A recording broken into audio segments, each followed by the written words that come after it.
How we doing, y'all? Shout out all my Dukes and Duchesses. Welcome to the Dukes and Duchesses podcast. I am Wilhelm Duke, your Swedish-American rapper, and we are here with the first lady. We are here with the first lady of the House of Duke, Candace Elise. Hey guys, what's up?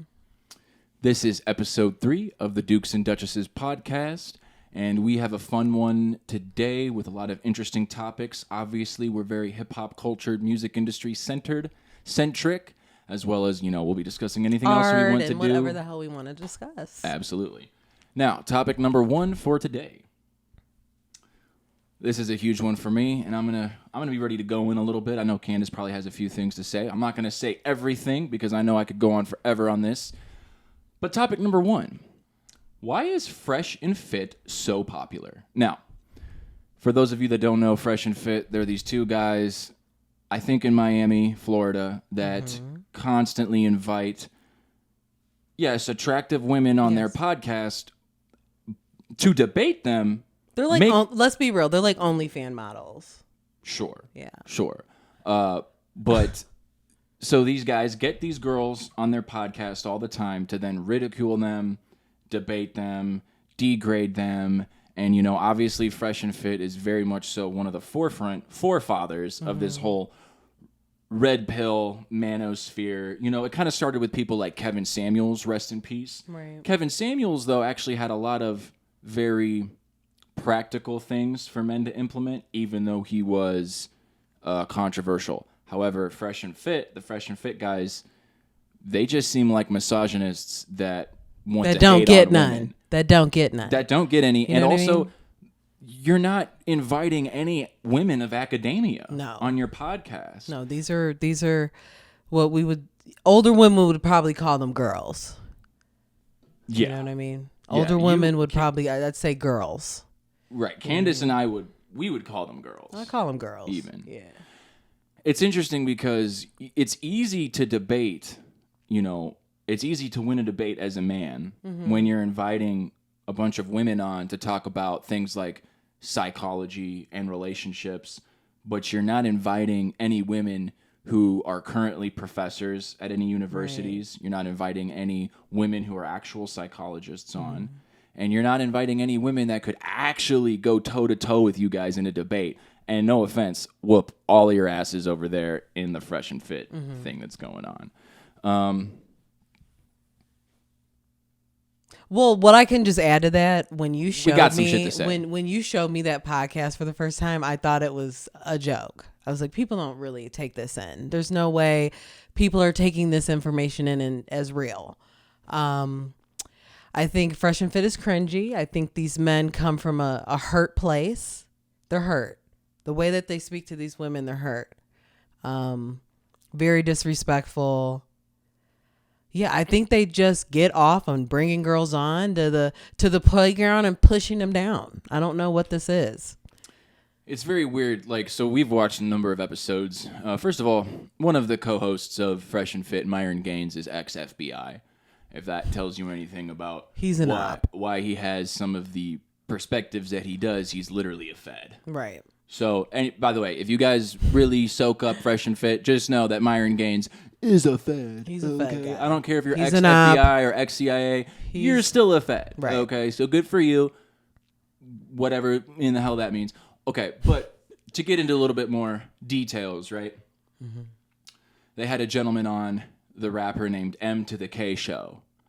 And don't know of this guy. And that's another thing. We're having people on that really, who are these people to say anything? Well, I mean, right. M to the K. Who are these men to really shout out? I do like M to the K Show because he's funny. Know who the hell that but is. let me finish this story because this will give some context. M to the K Show was invited on Fresh and Fit, and this is a rapper. And immediately Myron Gaines starts saying incredibly offensive things about women. And M to the K Show right away was like, he's iced out and he's a rapper with a girl. He's like, man, shoot, I don't know about all this stuff you're saying, because I was raised by women. I got 4 or 5 women working for me right now. He starts being a man, manning up on the Fresh and Fit podcast. And what does Myron do? But he kicks him off the podcast because Myron can't stand to be debated by any man or woman. And if you actually debate Myron on the Fresh and Fit podcast, he will kick you out right away. How many times have we seen sometimes a bit more of a strong-willed woman who knows what the fuck she's talking. She knows what she's saying. Again, knows what she's talking about. These women aren't in academia, but there have been women who are brave enough to retort to Myron. And they know what they're talking about. But they're not all idiots. But they get kicked off every time they have moment. something to say that is of rhetoric and debate. So it also tells me Myron and Fresh Prince, whatever, you guys aren't looking to actually debate with real rhetoric with real women. With real women. Not to say that those women aren't real, but you guys know what you're doing. Smart businessmen, don't get me wrong. You know that you can play off the hype of incels online. Smart. I think we're just, you can play off incels offline. You can play off, babe, like you just hit it on the money. Sorry, keep going. I just cut you off. Again, this could be its own podcast for an hour long talking about Fresh and Fit, but one thing I think, to all of our Dukes and Duchesses out there, one thing that I think you guys will come to realize as we continue to do more of these episodes and eventually start inviting on guests is that we are the blue pill to the red pill. We are the antithesis. And don't... We are whatever we are whatever the hell we say we are. Well, sure, but if Fresh and Fit is the red pill and aka truth, breaking out of the matrix, whatever, well, we're the blue pill and we're also breaking out of the matrix because that manosphere stuff that you guys consume, that's going to get dissolved and eroded and broken down when you come and watch Dukes and Duchesses. Yes. Because Dukes and Duchesses is going to teach you how to be a real man and a real woman. And the first thing about being a real man and a real woman is that nobody has any idea what that means. Yeah. So as soon as they start talking about it, they're already lying to you. That's a slow clap right there. It's the truth. It's facts. You're not going to learn about being a real man or a real woman on things like Fresh and Fit. Stop watching it. Or by listening. Come right here. By listening to anyone, but your own morals and your own your own duty here in Pay life. Attention to your own moral compass and know where you stand. Yeah, absolutely. Intentions. Anyways, enough of Fresh and Fit. We shouldn't even have given them that 220 seconds of airtime. Oh my goodness. All right, topic number two for the day, music tech consolidations. So this is getting really scary because of all of the legal battles between Universal Music Group, TikTok, also things like the new Spotify decision only paying out after you get 1,000 streams every 365 days. Robbery. It's clear that music tech companies are afraid of the amount of money that independent recording artists who aren't immediately attached at the hip to the machine, what type of money they're making, and they are scared. Mm-hmm. I've been talking to Candace a lot over the last few weeks about how many artists that jump onto Facebook, Twitter, and Threads, and they're complaining and they're scared and they're talking about how their music is being struck down by Spotify. Mm-hmm. They're being issued warnings on DistroKid. But to give a positive silver lining perspective, I think that all of these implosions and these drastic changes in the music industry will only open up more opportunity and more lanes for us independent recording artists if we know where to attack, if we know where to strike. That's the thing. And as long, sorry, take it away. No, I'm just saying that's the thing. It's you guys need to figure out how to start your own revolution in this, and the time is now. Obviously, it's not necessary. It's figuring out. It's not necessarily giving all your fucking grain to these companies that are clearly just milking you guys and giving you scraps. How can you become 100% independent and get the money that's due and earned from all the hard work that you're pumping into these machines, even these platforms, these Instagrams, these TikToks, Facebook? We are literally giving them the cow. Yeah, I mean, we're giving them the money. We're giving them everything, and what are we getting back from this? And that's essentially how these apps function. We give them all the data, we give them all the content, everything. We give them all of us to get back. We're barely rewarded, which is why all recording artists out there definitely be paying attention to all of the latest current events when it comes to the music industry and music tech space, because a lot of changes are happening. And nobody has all the right answers. Nobody knows what to do. But we do know that we can't just be relying on Spotify. And you have to keep talking about it. Keep talking about it. What do you know different than we know? Right.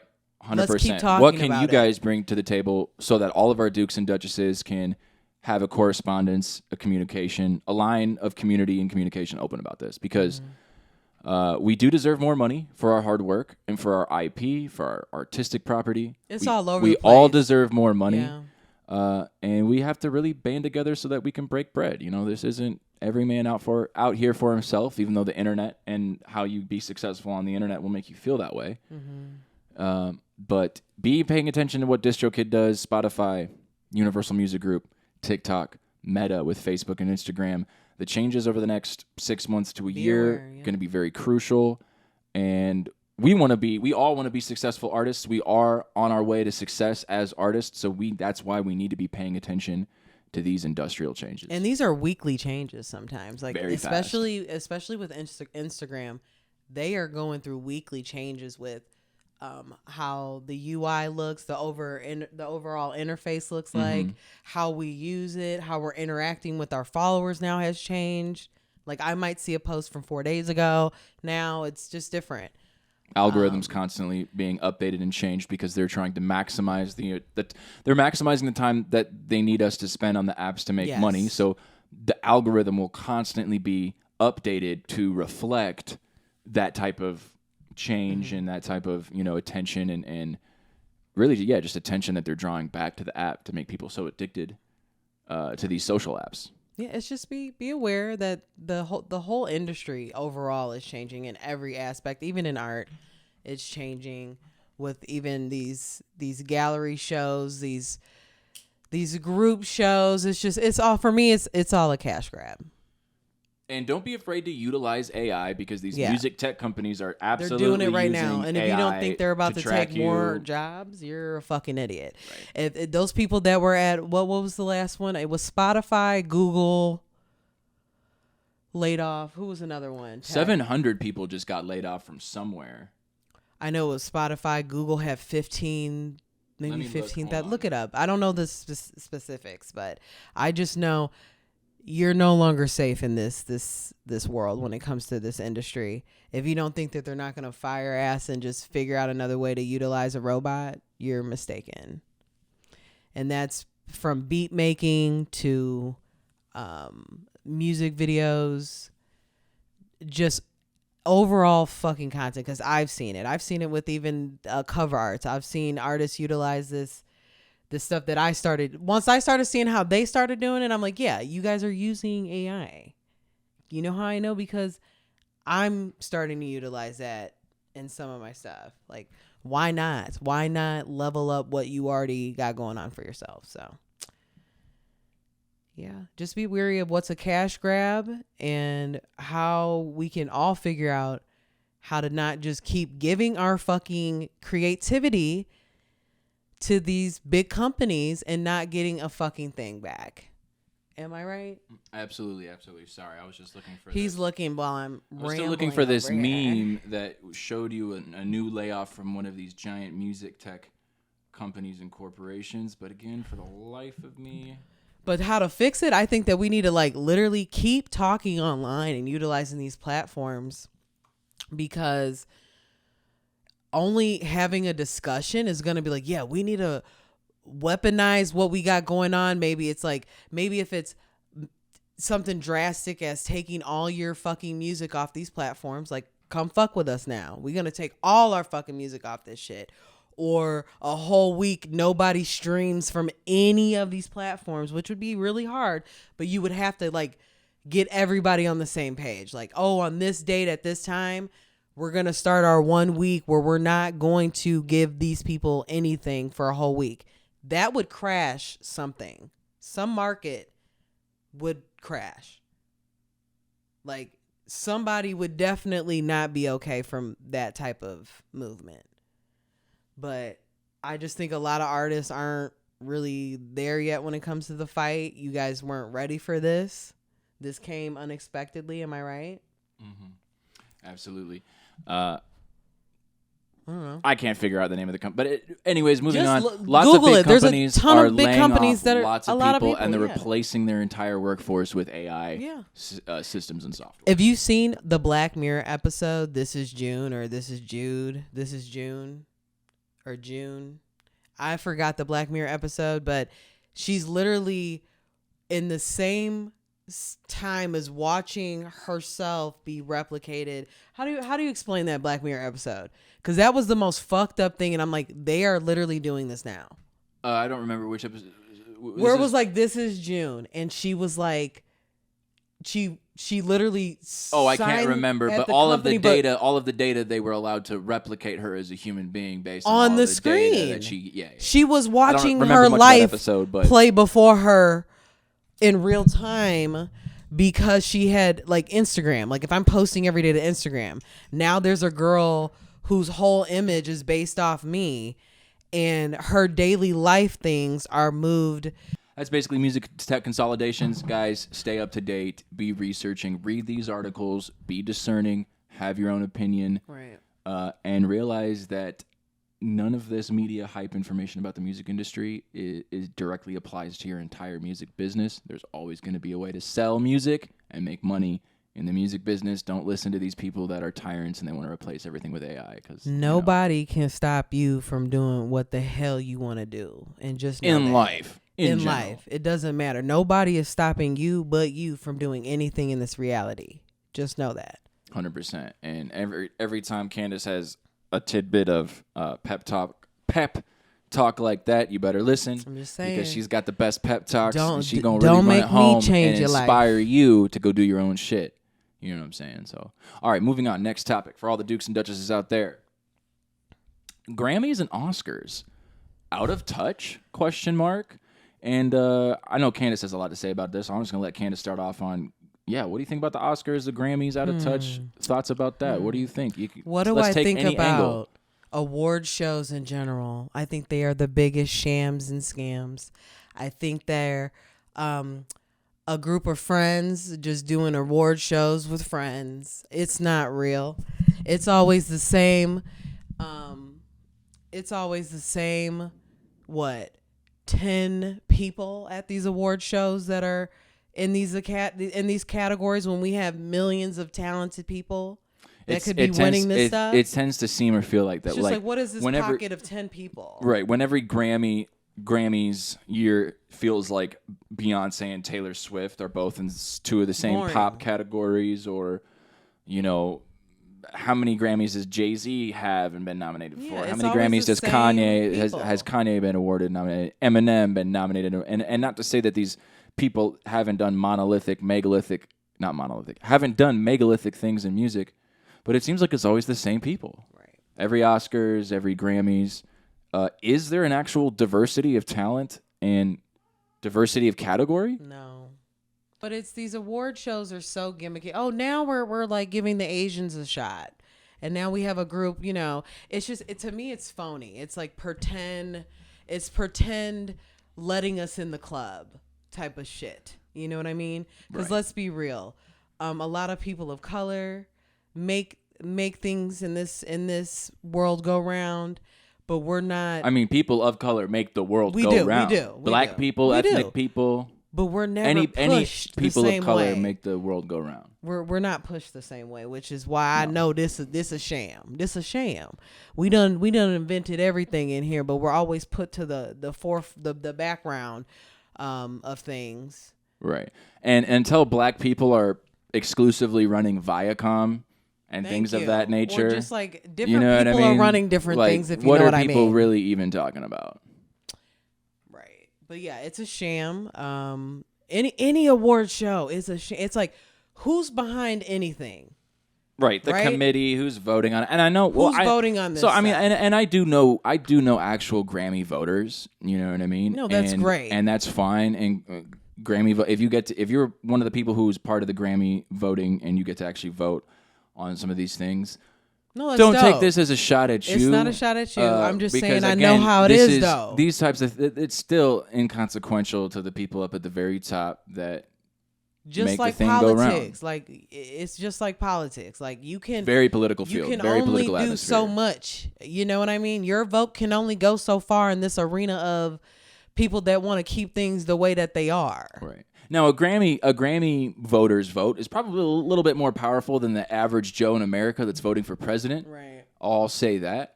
And, I don't know how everything works. But I know that I would when like to things see are political, it's never gonna be when things are for the political. people. When things are political, it's corrupted.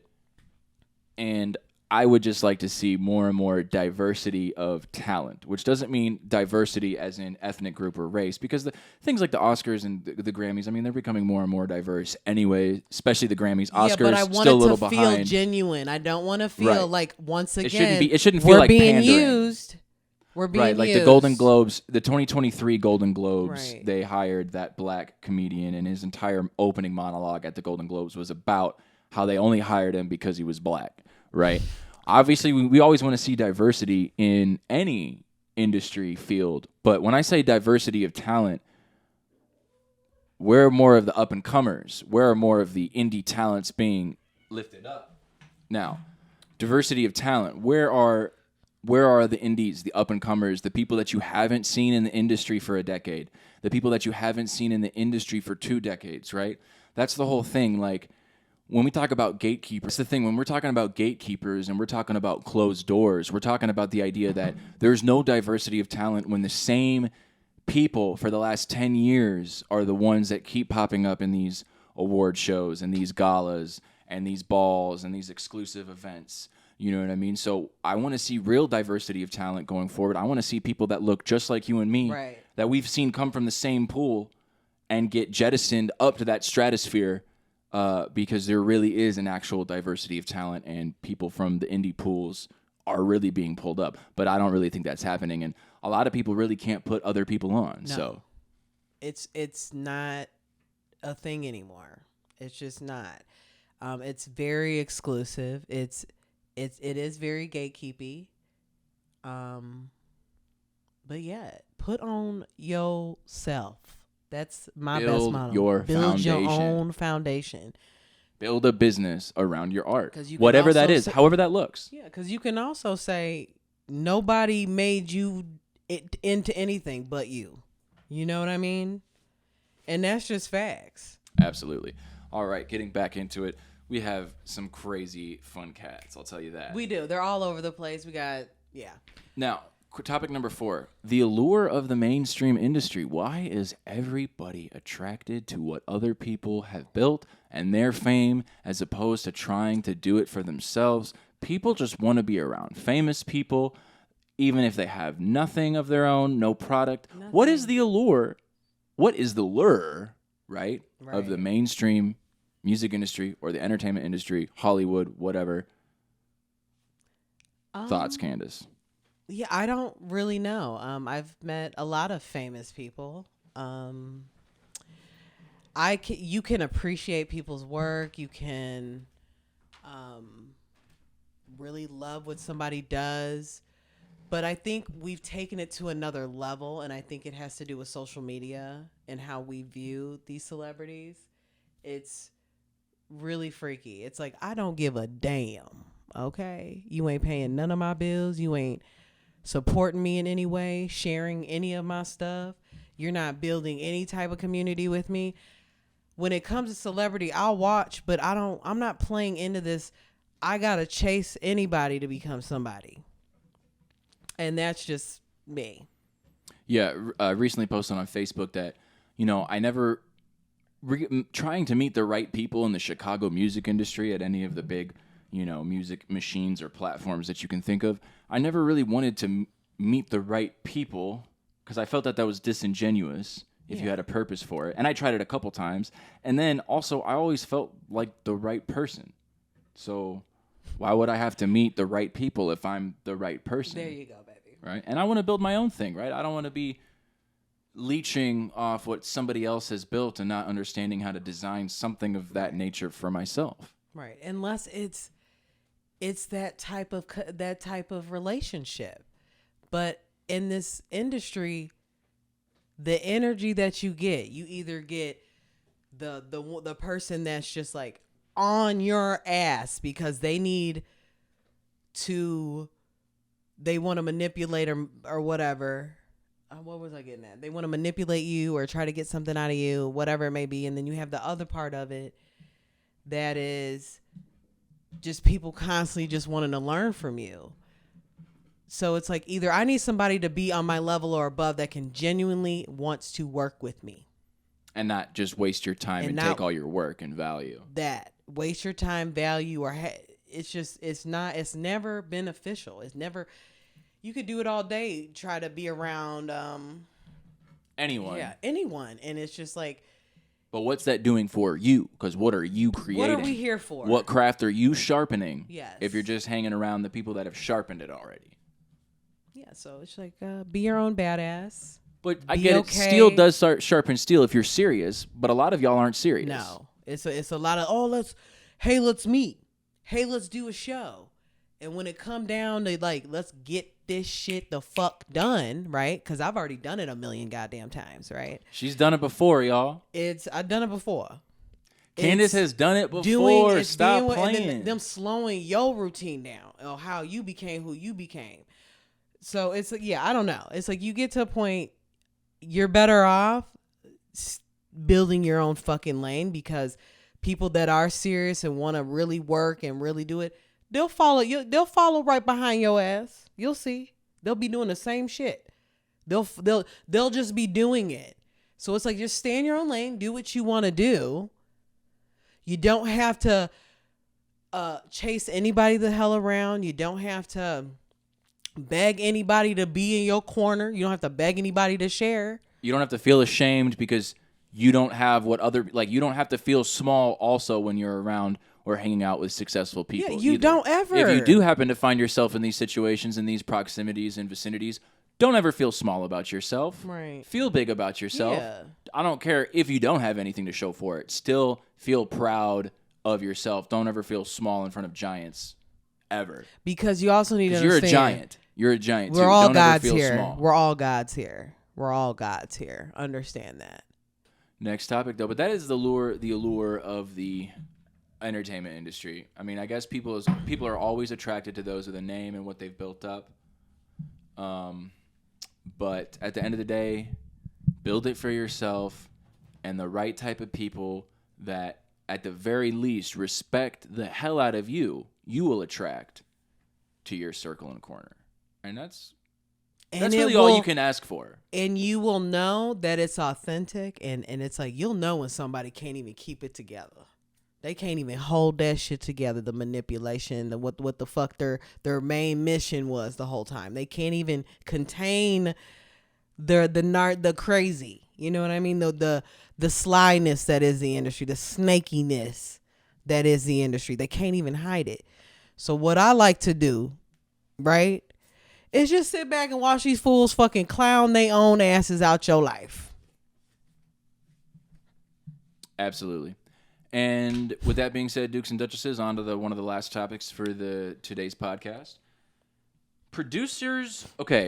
Yeah. Any producers out there, please tap in with this conversation. I want your opinion. I want to know what you think, because I'm very peeved about this. Producers charging leases for exact replicas of famous top 40 beats. Yay or nay?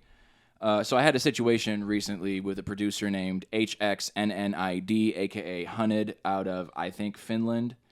I've used his beats in the past.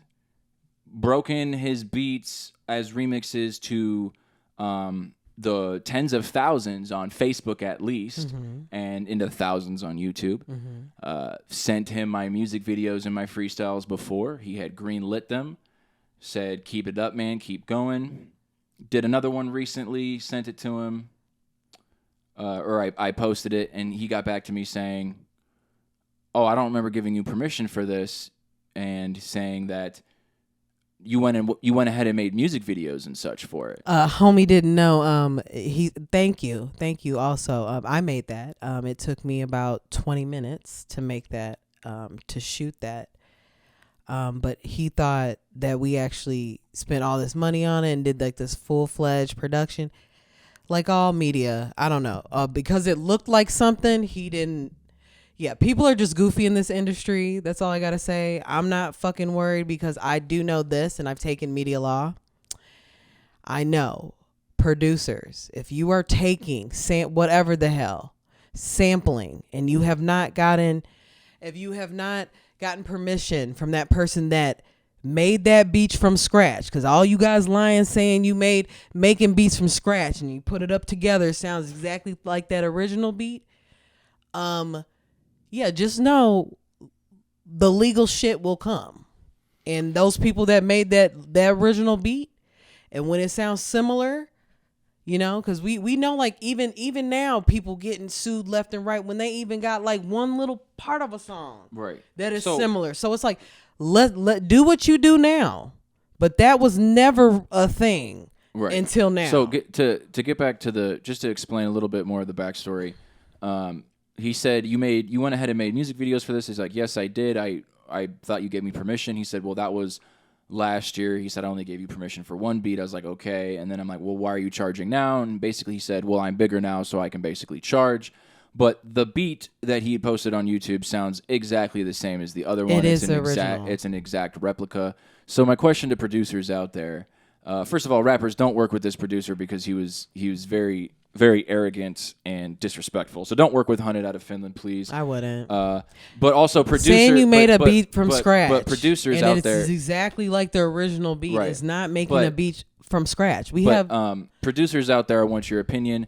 Should producers be uploading exact replicas of top 40 beats, changing it around? Should producers be uploading exact replicas to YouTube and then trying to charge leases of those exact replicas of top 40 beats for $25, $50, $75, $100? Because to me, that seems like copyright infringement. It is. I don't care if you somehow made the exact same sounding beat, all with different sounds. That is still copyright infringement and plagiarism of some sort, or else they wouldn't be able to sue Robin Thicke for barely sounding like a Marvin Gaye song from 30 years prior, right? Or Ed Sheeran, or there's so many other, like, I can there's a list of artists that this happens to on a daily basis. Right. If people are getting sued for tracks that don't even sound like other tracks that older artists and estates are suing for, I don't understand how producers can be on YouTube trying to charge 25 upwards of hundreds of dollars for exact replicas of new top 40 songs. So it's like exact replicas. So producers, I want your opinion. Please comment on this video. If this is a clip, please comment in the clip. Producers, I want your opinion. Should you be charging leasing prices for exact replicas of top 40 famous songs? No, I don't think you should be. No. All right, and to wrap it up, a few more things for this podcast. We were very cynical, obviously, episode 3. That's okay. The cynicism will come and go. Sometimes we'll have a lot of cynicism. Sometimes we won't have any cynicism because maybe we're just in an extremely uppity-ass mood. Right. Who knows? You will find out on the Dukes or on Dukes and Duchesses. Mm-hmm. Anyways, last thing. For all of you industry professionals of any medium, but especially the music and entertainment industry, if you meet someone in person in real life and you share a moment with them, you share an experience with them, you share an art project with them, you do a show with them, an event, any type of experience with that person, and you both follow each other on social media, don't be a weird fucking lame ass and unfollow later for seemingly no reason, but then leaving me to still follow you, even though we shared a connection. For whatever reason, shit. you unfollow me, but you still want me following you. Yeah. If you don't want to follow me after we shared a connection, then please remove me too, because clearly you feel a type of way, and I shouldn't be following you if you can't show me the same respect. It has nothing to do with follower count or what other people think about you. It's just about showing respect. Don't have me following your account and looking like a goofy when you can't even follow me back, and we've had a conversation in real life. And you were nice to my face. And we will see your ass again. So because when I see you again in real life, it's just going to give a sour taste in my mouth. And we already know the fake shit. Like, this is the thing. If I don't follow you, right? Well, number one, I don't follow people. I just don't. And I really just don't. I don't get into the habit of just, I met somebody and I got to follow them unless you really touched my spirit. I really want to work with you. Childhood friend, whatever, but it's just like even that is stretching the childhood friend stuff, because it's like you'll have people from middle school following you and you're like, what is your purpose? To just follow, to just but stare? Never support. been following just you stare on at your people? stories for years, but Because never I don't never share necessarily nothing. give a damn about what the hell. You know what I mean? Like I'm not gonna follow somebody and then just be chilling. That's all I'm saying. No, but I follow to support. No, but beyond that though, just know if don't your be ass follow me and I because unfollowed you, it's because I see the weird shit. I see the fake shit. You're also the weirdo that's gonna follow me, be following me for fucking years. I see you in real life and you can't have a conversation, so you can go fuck yourself too. No, and I've been supporting you, but now for whatever reason, I've noticed that this person hasn't been following me back. So this again, industry is disrespectful. This is all I'm stand gonna on say. your shit, man. Have some respect, Stand men on and your women. Stand on your shit. on your Have shit. some respect, and if you're gonna unfollow, remove them so they're not supporting you while you don't support them back. Fake. Right. Stand on your shit, but also know, this industry, and it's very telling too, and it's always like the younger people too that. Now I won't even say younger people, but just the people that are just starting out and they get on that wave a little bit.